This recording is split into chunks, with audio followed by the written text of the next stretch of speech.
আসসালামু আলাইকুম। এই মুহূর্তে অবস্থান করছি Lava hill station and base camp. আসলে আমার মনে হয় যে এই বক্তব্য বা এই কথা বলার কিছু নাই।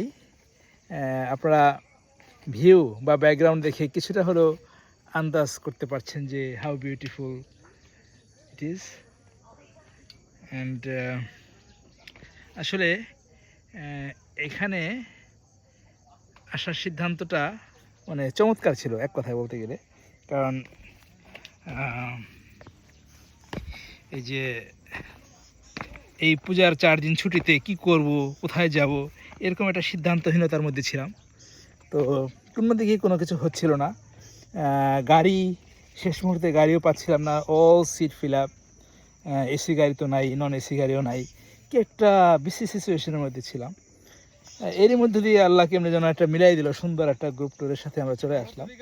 এবং আমাদের যে এই বান্দরবন এই প্লেসটা যেটা আমরা এখানে এসেছি, Lava hill station and base camp, অসাধারণ একটি প্লেস। আসলে আমরা ওই যে উপরে থেকে দেখা যায় যে ওই পাশটাতে আছি, হ্যাঁ ওই পাশটাতে আছি।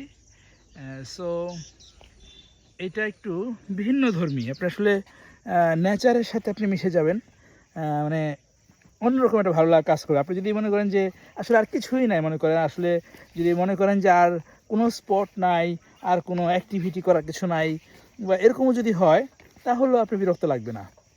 কারণ এরকম একটা পরিবেশ আপনি আসলে কোথায় পাবেন, মানে লাখ টাকা দিয়েও পাওয়া যাবে না। তারপরে এই বন্ধটাকে সুন্দরভাবে কাজে লাগানোর যে একটা সুযোগ পেয়েছি, এই জন্য আলহামদুলিল্লাহ। তো আমরা 4 জন, পিছনে জালাল ভাই আছেন, সামনে আমার বন্ধু রাসেল এবং আলী আছে।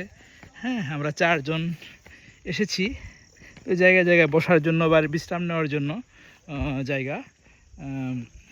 আমি যদিও গ্রামের ছেলে, মানে আমার কিন্তু গ্রামে তার নেচার আছে, বাট এরকম পাহাড় তো নাই, এরকম সুন্দর সুন্দর কটেজ ভিলা বা জুম রুম, হ্যাঁ এটাকে বলা হয় জুম ভিলা। হ্যাঁ, তো এরকম একটি জায়গাতে আসতে পারাটা আসলে একটা ভাগ্যের ব্যাপার বিষয়।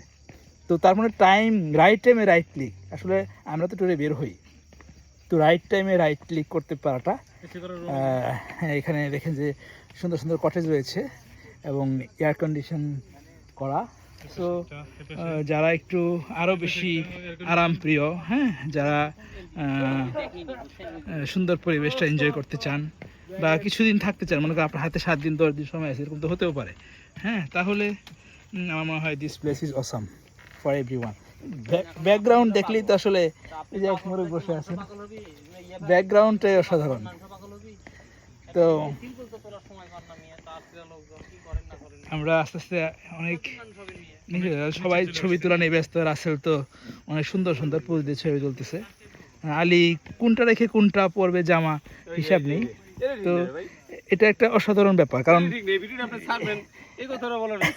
আলী বলতেছে এই কথাটা আমার বলা ঠিক না, এমনি ছাই তার মধ্যে আবার বাতাস পাইছে। আমার বন্ধু বলছে ওয়াহিদ এমনিতেই ছাই তার বাতাস পর পাইছে। পর পর পর পর পর ড্রেস। আমার বন্ধু A to Z একটা নায়ক, হ্যাঁ সে মিনিটে মিনিটে জামা না পাল্টাইলেও ঘন্টা ঘন্টা জামা পাল্টায়, দ্যাটস ট্রু। এনিওয়ে, আসলে এটা আমরা মজা করতে এসেছি, এখানে কোনো আনন্দের কোনো সীমা নাই এবং কোনো বাধাও নাই। যে এই যে দেখেন লাভ, চারদিকে শুধু লাভ আর লাভ।